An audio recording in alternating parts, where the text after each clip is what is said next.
Quatre autorités militaires donc sur notre plateau pour nous parler des grandes décisions prises à l'issue de ce Conseil national de la défense. Il s'agit du chef d'état-major général de la gendarmerie nationale, le lieutenant-colonel Evra Somda, le commandant du commandement des opérations du théâtre national, le lieutenant-colonel Yves Didier Bamouni, le directeur général de la police nationale, et puis le commandant de la brigade nationale des sapeurs-pompiers. Je m'adresse donc au commandant du commandement du théâtre des opérations du théâtre national, excusez-moi. Quelles sont les grandes décisions qui ont été prises à l'issue de ce Conseil de la défense? Merci madame pour cette invitation.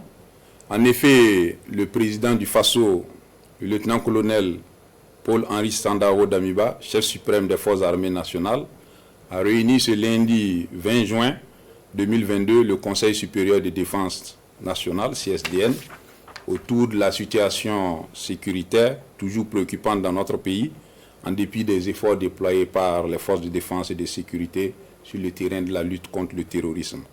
À l'issue de cette rencontre, donc, des décisions importantes ont été prises pour plus d'efficacité dans les opérations de lutte contre l'hydre terroriste.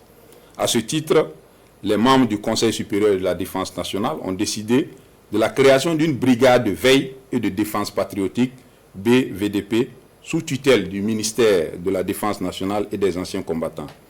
Rattachée au commandement des opérations du théâtre national, COTN, cette brigade va regrouper l'ensemble des volontaires pour la défense de la patrie, VDP, engagés dans les différentes communes du Burkina Faso. La BVDP aura entre autres pour mission la coordination opérationnelle de la défense civile du territoire, la contribution à la recherche du renseignement et la défense de certaines parties du territoire en cas de nécessité. En outre, le Conseil a décidé de la création de 2 zones d'intérêt militaire, notamment dans les régions de l'Est et du Sahel. La décision de création de ces zones d'intérêt militaire est prise dans le cadre des suggestions liées aux nécessités de la défense nationale. Ainsi, la zone d'intérêt militaire de la région de l'Est couvre les provinces de la Tapoa, de la Kompienga, de la Komandjari et du Gourma et concerne principalement les aires protégées de la région, en l'occurrence les réserves d'Arli, les réserves de Kourtiagou, la réserve de Madjouari, celle de Pama, du Sengou et du parc national W. Quant à la zone d'intérêt de la région du Sahel, elle couvre la province du Soum. La dite zone est ainsi délimitée au nord par la ligne frontalière Burkina Faso-Mali, à l'est par les localités de Soumbela, Gaskinde, Oka et Souma, au sud par les localités de Souma, Filio et Damba, et à l'ouest par les localités de Tem et Pogol-Djambé. Il y est interdit toute présence ou activité humaine au risque de s'exposer aux effets des opérations militaires qui seront conduites sous peu. Un délai sera évidemment accordé aux populations résidentes pour rejoindre des zones plus sécurisées. Voici les grandes décisions portées au niveau du Conseil supérieur de la défense nationale. Okay. Mais à ce propos, permettez-moi de porter aussi certains communiqués à l'intention des populations et des forces de défense et de sécurité. Commandement des opérations du théâtre national, communiqué numéro 1. Il nous revient de façon récurrente que certains éléments des forces militaires et paramilitaires, ainsi que certains volontaires pour la défense de la patrie, se rendent coupables de comportements contraires aux idéaux qui sous-tendent l'esprit de la lutte contre l'extrémisme violent. Ces agissements, aux antipodes de leur profession et qui portent gravement préjudice aux populations, contribuent à discréditer l'action des forces militaires et paramilitaires et à briser l'élan de toute la nation dans sa quête de sécurité. Pire, ces mauvais comportements sont devenus dans certaines localités la cause même de l'insécurité par l'engrenage de représailles qu'ils entraînent. Les chefs d'état-major de l'armée de terre, de l'air, de la gendarmerie nationale, les commandants de la brigade nationale des sapeurs-pompiers et du groupement central des armées, les directeurs généraux de la police nationale, de la douane, des eaux et forêts et de la garde de sécurité pénitentiaire ont été instruits pour prendre des mesures vigoureuses face à ces comportements. Nous en appelons donc à la collaboration des populations pour dénoncer via le 1010 numéro vert, le 16, le 17 et le 80 00 11 45 tout abus causé par un membre de FDS ou un supplétif de la sécurité. Commandant des opérations du Théâtre national, lieutenant-colonel Didier Yves Bamouni. Okay. Alors, mon commandant, qu'est-ce qui a motivé la prise de ces décisions en ce moment précis? Permettez-moi, madame, avec encore votre autorisation, de poursuivre avec un deuxième communiqué du COTN, commandement des opérations du Théâtre national, communiqué numéro 2. Il est constaté des faits d'abandon de position opérationnelle et de matériel par des agents des forces de défense et de sécurité engagés en opération contre le terrorisme, notamment sous menace terroriste ou lors d'harcèlement par les groupes armés. Cette situation qui expose davantage les populations civiles à protéger leurs biens ainsi que les autres unités dans la sécurisation du territoire national contribue à renforcer les capacités logistiques des groupes extrémistes violents. Le commandant des opérations du Théâtre national, tout en reconnaissant la complexité de la situation à laquelle nous faisons face, insiste sur l'absolue nécessité pour les forces de défense et de sécurité de défendre fermement leurs positions respectives. Il rappelle aux agents que conformément à la réglementation en vigueur, l'abandon de position, de matériel individuel ou collectif de combat constitue une faute disciplinaire et pénale et rend les auteurs de tels actes passibles de sanctions disciplinaires et ou pénales.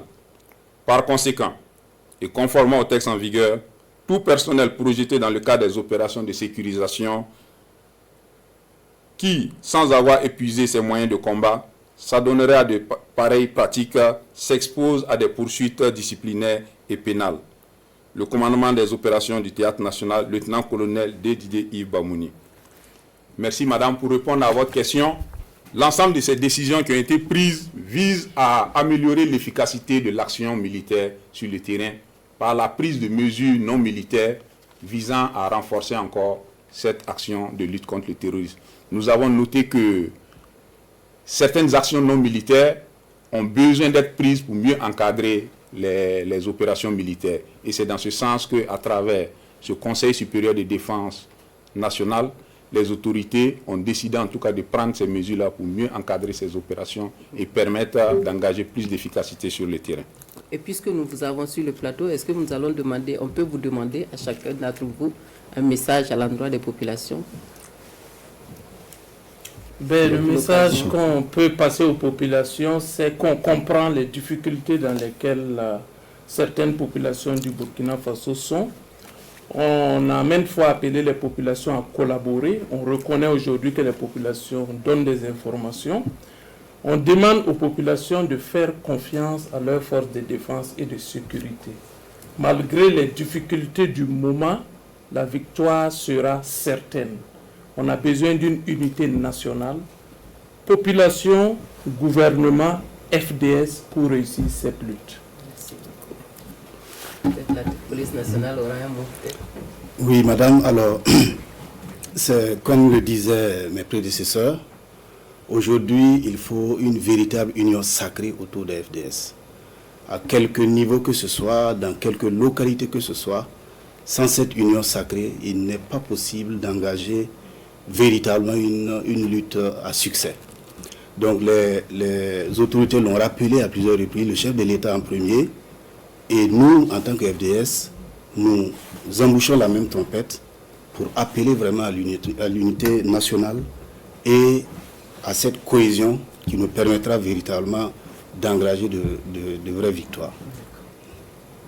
Alors il faut dire justement que c'est dans la même veine, je crois que ce sur quoi nous devons fondamentalement nous appuyer pour la victoire, c'est l'union sacrée et c'est la mise en commun de l'action de tout le monde, à la fois les forces de défense et de sécurité, mais surtout les populations, parce que ce sont elles qui sont au cœur de toute l'action qui est entreprise par le gouvernement afin de pouvoir créer les conditions d'un retour à la paix et à la sécurité dans notre pays. Merci à vous d'être venu sur notre plateau ce soir pour nous parler des grandes décisions qui ont été prises aujourd'hui à l'issue du Conseil de la Défense. Et je rappelle que nous étions en compagnie du chef d'état-major général de la gendarmerie nationale, le lieutenant-colonel Evra Somda, le lieutenant-colonel Yves-Didier Bamounou et le commandant du commandement des opérations du théâtre national et le directeur général de la police nationale, le commandant de la brigade nationale des sapeurs-pompiers. Merci d'être venu sur notre plateau.